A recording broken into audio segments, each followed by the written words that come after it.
What went wrong in a movie చేసి చాలా gap వచ్చేసింది కదా! అందుకే మీరు ఎంతగానో అడుగుతున్న ఈ వాట్ వెంట్ రాంగ్ సిరీస్‌లో మీరు అడిగిన మూవీనే చేసుకొని మీ ముందుకొచ్చేసాం. మొన్న సరదా వార్తల్లో అడిగితే అందరూ మూకుమ్మడిగా ఒకటే సినిమా పేరు తెగ పెట్టారు కామెంట్స్‌లో. అదే 'ది రాజా సాబ్'. మరి మీరు అంత డిమాండ్ చేస్తే మేం వీడియో చేయకుండా ఎలా ఉంటాం చెప్పండి. అందుకే ఆ వీడియోతోనే వచ్చేసాం. ఇంతకన్నా ఎక్కువ లాగ్ చేయాలని నాకైతే లేదు. వై సో లేట్ మామ. ఇంకా మొదలు పెడదామా?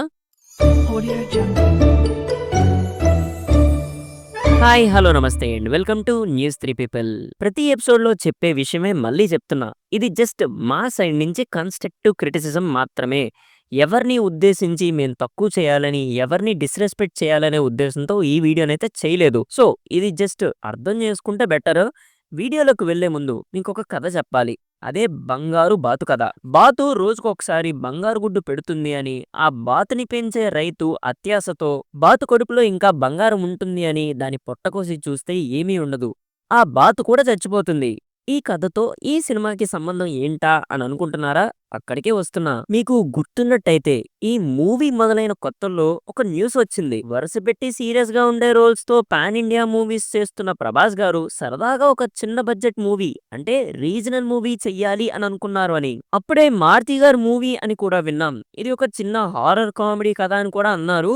అప్పుడు ఈ మూవీ ప్రొడ్యూసర్ డివివి దానయ్య గారు టైటిల్ కూడా రాజా డీలక్స్ అని, తాత కట్టించిన థియేటర్ చుట్టూ జరిగే ఒక హారర్ స్టోరీ అని తెగ న్యూస్లు వచ్చాయి. గుర్తుండే ఉంటది మీకు. కానీ కట్ చేస్తే ప్రొడ్యూసర్ చేంజ్డ్.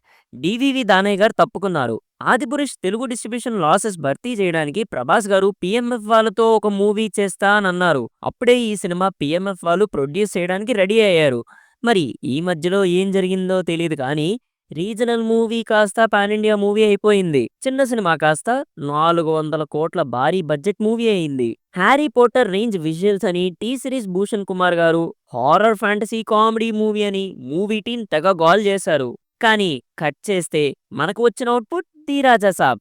సినిమా చూశాక శివాజీ సినిమాలో అంతా బాగానే జరిగింది అని తెల్ల పంచ్ కట్టుకొని ఒక అంకుల్ బయటకు వచ్చినట్టు మీకు దించుకొని ఫ్యాన్స్ అండ్ ఆడియన్స్ బయటకు వచ్చారు. ఇప్పుడు ఇందాక నేను చెప్పిన బాత కథకి ఇప్పుడు ఈ రాజా సాబ్ బ్యాడ్ స్టోరీకి ఉన్న లింక్ నేను ఎక్స్ప్లెయిన్ చేస్తా, జాగ్రత్తగా వినండి. ప్రభాస్ గారు పాన్ ఇండియా సూపర్ స్టార్.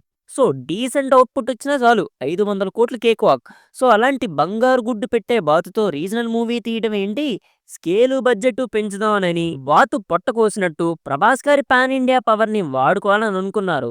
ఏమైంది? మొదటకే మోసం వచ్చింది. సరే, ఇంకా పాయింట్ వైజ్ డిస్కషన్ స్టార్ట్ చేద్దామా? World building. బాహుబలిలో మహేష్మతి అనే ఒక ప్రపంచాన్ని క్రియేట్ చేసి ఆ వరల్డ్ కన్నట్టు కొన్ని రూల్స్ రాసుకొని అక్కడ జరిగే ప్రతి పని వెనక ఒక సాలిడ్ రీజన్ రాసుకొని ఆ వరల్డ్ ని ప్రాపర్ గా డిజైన్ చేసుకున్నారు మన రాజమౌళి గారు.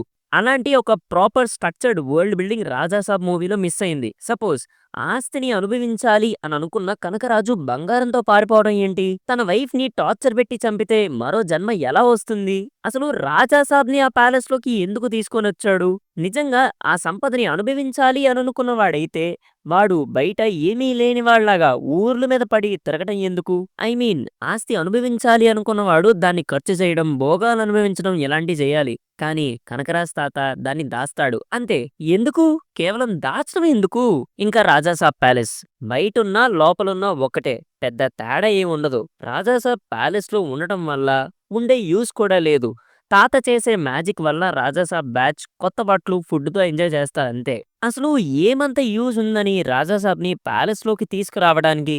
మారుతి గారు ఒక రాజాసాబ్తో వరల్డ్ ని క్రియేట్ చేసుకున్నారు కానీ అక్కడ రూల్స్ మాత్రం రాసుకోలేదు. Even with that self hypnosis process తో సహా ఎమోషన్స్ అన్ని కంట్రోల్లో ఉంటే సహస్ర చక్రాలు అధిగమించగలడు. కానీ అక్కడ రాజాసాబ్ ఎమోషనల్ అయిపోతూ ఉంటాడు. అండ్ వన్ మోర్ థింగ్, సహస్ర చక్రాలు అధిగమించడం అంత ఈజీ టాస్క్ కాదు. కేవలం ఒక ర్యాండమ్ థింగ్స్ చేసుకునే పర్సన్ అంత ఈజీగా అలా చేయలేడు. ఎలా మెడిటేషన్ చేసుకునే వాళ్ళు కూడా అది అంత ఈజీగా జరగదు. సినిమాలో హీరో అన్నీ చేసేస్తాడు, క్వశ్చన్ చేయకూడదు అంటే కుదరదు కదా. కొన్నిటికి ప్రాపర్ రీజనింగ్ ఉండాలి.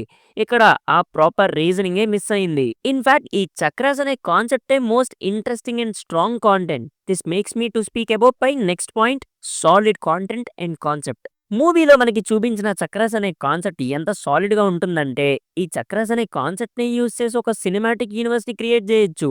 ఐ గెస్ ఈ వీడియో చూస్తున్న వాళ్ళలో యానిమే చూసే వాళ్ళు ఉండే ఉంటారు కదా, వాళ్ళకి తెలుసు ఈ కాన్సెప్ట్ కున్న వాల్యూ ఏంటో. ఆ!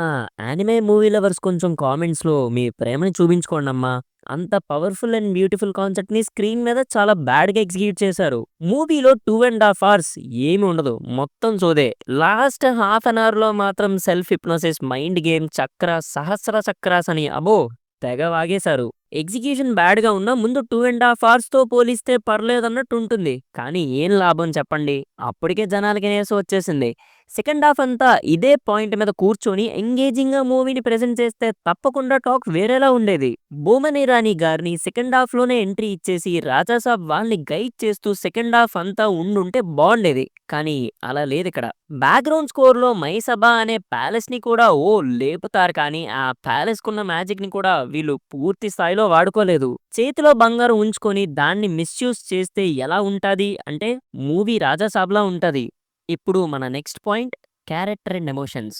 సినిమాలో ప్రభాస్ గారు మెయిన్ లీడ్ కానీ ట్విస్ట్ ఏంటంటే ఆయన క్యారెక్టర్‌కి కూడా ఒక ప్రాపర్ ఆర్క్ ఉండదు.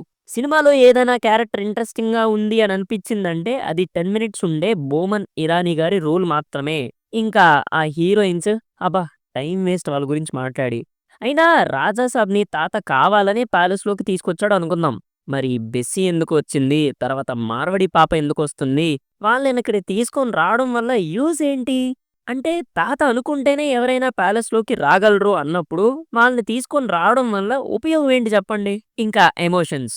బామ్మ, మనోడు మధ్య ఎమోషన్స్ స్ట్రాంగ్‌గా ఉండాలి. ఎందుకంటే బామ్మని కాపాడడమే కథ కాబట్టి. కానీ లాస్ట్‌లో హాస్పిటల్ దగ్గర ప్రభాస్ పెర్ఫార్మన్స్ వల్ల ఏదో కొంచెం అలా అనిపిస్తుంది తప్ప ఇంకా ఎక్కడ ఎమోషనల్ కనెక్ట్ ఉండదు. ఇన్‌ఫాక్ట్ బామ్మ విషయంలో రాజాసాబ్ సీరియస్‌గా ఉన్నాడు అనే ఫీల్ కూడా రాదు. కానీ మూవీ చూస్తున్నప్పుడు పిచ్చ కోపం రావడానికి కారణం నా నెక్స్ట్ పాయింట్ అదేంటంటే టెక్నికల్ డిపార్ట్‌మెంట్. ముందు ఎడిటింగ్ బ్యాడ్ అండ్ కొంచెం కూడా పాజిటివ్‌గా మాట్లాడలేం. ఆ ట్రాన్సిషన్ ఏంటండి బాబు! దారుణం. మూవీ చూసాక అనిపించింది. 4 అవర్స్ అవుట్‌పుట్ వచ్చిందన్నారు గదా! దీన్ని 3 అవర్స్ కింద కుదించే ప్రయత్నంలో సినిమాని అడ్డంగా ఎడిటింగ్ టేబుల్ మీదే మర్డర్ చేశారనిపించింది. నిజంగా కొన్ని సీన్స్‌కి కనెక్షన్ ఉండదు. సడన్‌గా సీన్స్‌లో ప్లేసెస్ జంప్ అయిపోతూ ఉంటాయి. కంటిన్యూటీ ఎర్రర్స్ చాలా దారుణంగా ఉంటాయి. ఇంకా సీజీఐ అండ్ వీఎఫ్ఎక్స్ గురించి మాట్లాడుకుంటే కొన్ని చోట్ల మాత్రమే డీసెంట్‌గా ఉన్నాయి. మిగతాదంతా కార్టూన్ నెట్‌వర్క్ చూస్తున్నట్టే ఉన్నాయి. దెయ్యాలైతే కామెడీగుంటాయి. భయమే పుట్టదు. కొన్ని ప్లేసెస్‌లో సరిగ్గా చూస్తే సీజీఐ పార్ట్‌లో చిన్న చిన్న గ్లిచెస్ కూడా ఉంటాయి. ఈసారి ఎవరైనా మూవీ చూసేటప్పుడు గమనించండి. అంటే రెండరింగ్ కూడా సరింగా జరగలేదక్కడ. ఇక్కడ ముఖ్యంగా మాట్లాడాల్సిన విషయం ఒకటుంది. అది ఇక్కడ కాదు నెక్స్ట్ పాయింట్‌లో చెప్తా. అది audience were taken for granted. ఆడియన్స్‌ని చాలా గ్రాంటెడ్‌గా తీసుకుంటున్నారు. ఎందుకంటే ఆ ఫేస్ రీప్లేస్‌మెంట్‌లేంటండి 400,00,00,000 బడ్జెట్ అంటే చాలదా? అదే రేంజ్‌లో మరి అవుట్‌పుట్ కూడా ఉండాలి గదా! ఇంకా ఓటీటీ వెర్షన్‌లో 2, 3 షాట్లు తీసేశారు. కానీ థియేటర్‌లో చూసిన మాకు తెలుసు అవి ఎంత దారుణంగా ఉన్నాయో. హీరోస్‌కి మీరు 100,00,00,000 రెమ్యునరేషన్‌లు ఇస్తుంది బ్యానర్‌లో ఫోటోలేసుకోవడానికి కాదు. యాక్టర్స్ కూడా ఊరికనే ఏం తీసుకోవట్లేదు. సరే, ప్రభాస్ గారి కాలుకి ఇంజ్యూరీ అయింది. అందుకేనా ఆయన కొన్ని సీన్స్‌లో యాక్ట్ చేయలేదు అని కొంతమంది తెలివైన వాళ్ళొచ్చి ఇప్పుడు మాట్లాడతారు. అది హై జంప్ సీన్స్ అయితే యాక్సెప్ట్ చేస్తామండి.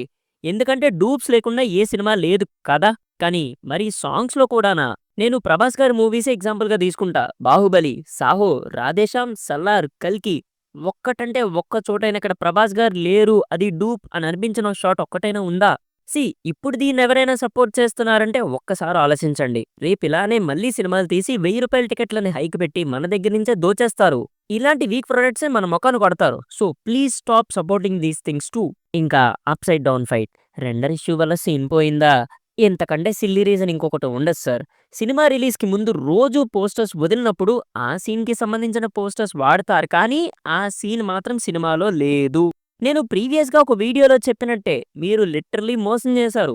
రూ. 1000 ప్రైసెస్ పెట్టిన వాళ్ళేమవ్వాలి? ఫస్ట్ డే, సెకండ్ డే ఆడియన్స్‌ని ఫూల్స్ చేసి ఆ తర్వాత సింపుల్‌గా యాడ్ చేశారు. చెప్తున్నా గదా! ఇది మాత్రం టాలీవుడ్‌లోనే బిగ్గెస్ట్ స్కామ్‌గా నిలిచిపోతుంది. ఎంతకంటే ఎక్కువ మాట్లాడే ఓపిక నాకు నశించిపోయింది. అయినా సరే కొన్ని విషయాలు చెప్తా. సినిమాలో లాజిక్ శూన్యం. దానికి బెస్ట్ ఎగ్జాంపుల్ 'భైరవి'. చీర కట్టుకొని ట్రెక్కింగ్‌కి వెళ్తుంది. చప్పట్లు. చీర కట్టుకొని ఎవడైనా ట్రెక్కింగ్‌కి వెళ్తాడా? అంత పెద్ద ప్యాలెస్ అడవి మధ్యలో ఉందంటే అది ఎవడికి తెలియకుండా ఉంటుందా? మళ్ళీ లొకేషన్ ట్రాక్ చేసుకొని మరి వచ్చేస్తారు సెకండ్ హాఫ్‌లో అక్కడికి. ఇంకా మూవీని హారర్, ఫ్యాంటసీ, కామెడీ అని ప్రమోట్ చేశారు. కామెడీ శూన్యం, ఫ్యాంటసీ అంటే అదేదోలా ఉంటుంది. ఇంకా హారర్ అంటే ఒక్క చోటైనా భయమేస్తే ఒట్టు.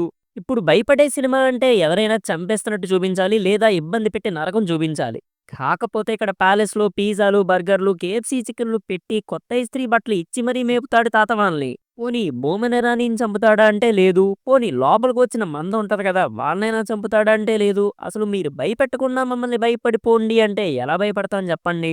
లేదు లేదు. ఆ సీజీఐ దెయ్యాల్ని చూసి మాత్రం భయపడమంటే మీకొక పెద్ద నమస్కారం. ఇంకా కార్టూన్ నెట్‌వర్క్‌లో నేను చిన్నప్పుడు చూసిన 'కరేజ్ ది కవర్లీ డాగ్' ఇంకా భయంకరంగా ఉంటుంది దీని మీద. అవును ఈ మందంటే గుర్తొచ్చింది. బోమన్ ఇరానీ గారు ఒక డోర్ మాత్రం ఓపెన్ చేయొద్దు అని అంటారు కదా! దానివల్ల ఏమైనా పెద్ద యూజ్ ఉంటుందేమో అనుకున్నా బాడీ రెంటల్ ప్రాసెసా? అయినా నాకో డౌట్. తాత అస్థికలు ఆ రూమ్ బయటే ఉంటాయి. తాత ఆ ప్యాలెస్‌ని కంట్రోల్ చేస్తూ ఉంటాడు. సచ్చాక కూడా తాత ప్యాలెస్ బయటున్న పనులంటే రాజా సార్‌ని అక్కడికి తీసుకురావడం, బామ్మ కల్లోకి రావడం అన్నీ చేస్తాడు. ఇన్ని చేసినోడు బాడీలోకి వెళ్ళలేడా? ఆ డోర్ ఓపెన్ చేస్తే వెంటనే వెళ్తాడా? అయినా డోర్‌కున్న పవరేంటో అయినా చెప్పారా అంటే లేదు. మళ్ళీ తాత బాడీ రెంట్‌కి తీసుకొని రౌడీస్‌ని తోలేస్తాడు. కానీ క్లైమాక్స్‌లో రాజా సార్‌ని మళ్ళీ బాడీ రెంట్‌కి తీసుకొని ఓడించలేడా? బిగ్గెస్ట్ డౌట్ నాకు. చాలు మామ. ఇంకా మాట్లాడితే ప్రతి సీన్‌లో కూడా హోల్స్ గట్టిగా కనిపిస్తాయి. అవునట్టు చెప్పడం మర్చిపోయాను. మూవీ 'హ్యారీ పాటర్' రేంజ్‌లో ఉంటాది అని టీ సిరీస్ భూషణ్ కుమార్ గారంటే ఏమో అనుకున్నా. ఆయన చూసిన సీన్‌లో తమనన్న 'హ్యారీ పాటర్' బీజీఎమే వాడాడనుకుంటా. అందుకనే ఆ మాటన్నారు. మీలో ఎవరైనా గమనించారా ఇది? సో, ఫైనలీ ఇది వీడియో. ఇంకా మూవీ ఇచ్చిన ఫ్రస్ట్రేషన్‌లో ఇంకొక వీడియో గూడా చేసేసాం. వీడియో లింక్ ఎండ్ కార్డ్స్‌లో ఉంటుంది. తప్పకుండా చూసేయండి. ఆ వీడియో దీనికి ప్రిక్వెల్‌లా ఉంటుంది. చూస్తే మీకొక క్లారిటీ వస్తుంది. ఇంకా ఇక్కడితో ఈ వీడియో అయితే సమాప్తం. సో, ఫైనలీ వీడియో ఎంతవరకు చూసారంటే మీకు వీడియో ఎంతో కొంత నచ్చే ఉంటుందని మేము ఆశిస్తున్నాము. మేము నెక్స్ట్ టైమ్ మళ్ళీ మీ హోమ్ పేజ్‌లో కనబడాలంటే ఈ వీడియోని లైక్ జేయాలి. లేదా కామెంట్ జేయాలి. లేదు ఎంతకన్నా బాగా కనిపించాలంటే మీ హోమ్ పేజ్‌లో తప్పకుండా ఈ వీడియోని మీ ఫ్రెండ్స్ అండ్ ఫ్యామిలీతో షేర్ జేయాలి. మరి తప్పకుండా అవన్నీ చేస్తారని ఆశిస్తూ మళ్ళీ ఇంకో కొత్త వీడియోతో మళ్ళీ మీ ముందుంటా. Until then take care and bye by.